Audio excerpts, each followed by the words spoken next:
izgubljeno. U selu Završje, udaljenom oko 20 km od Lopara, danas živi svega 20 domaćinstava, uglavnom starosjedilaca.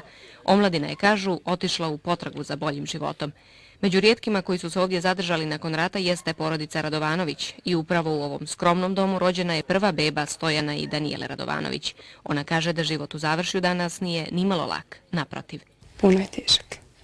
Nema blizu prodavnice, put je slab, 50 maraka nam uzmu što dođu na vakcinu da ga odvezem. Morala bi ga nositi na autobus tamo do Zaviđanskog puta, pa onda dosapne, onda isapne za Zvornik. U kući Radovanovića nije bilo ni šporeta, ali su dobre komšije pritekle u pomoć. Posla nema, pa je Danijelin suprug Stojan, otac dvomjesečnog Miloša, otišao čak do Crne Gore da zaradi za koru hljeba. Ističući da je primjer porodice Radovanović nesvakidašnji, jer se danas omladina rijetko zadržava u selima, načelnik opštine Lopare Rado Savić obećao je pomoć. Kad u pitanju je ova zima, znači evo, sad smo i neke prigodne poklone za bebu donijeli, a obezbedit ćemo novi šporet i ogreb za ovu zimu, a vidjet ćemo i sa jednom našom humanitarnom organizacijom Srbi za Srbe da obezbedimo i kravu kao jednu pomoć majici da ishrani Miloša.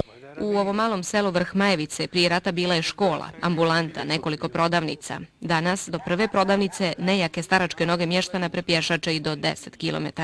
Svud okolo je minsko polje i sa jedne i sa druge strane druma. Za koju godinu Miloš će do škole morati šipčiti pješke oko 20 km. Nadamo se da će na tom putu makar imati brata ili sestru da mu društvo prave. Izgleda da se priča o životu u Završju ne završava.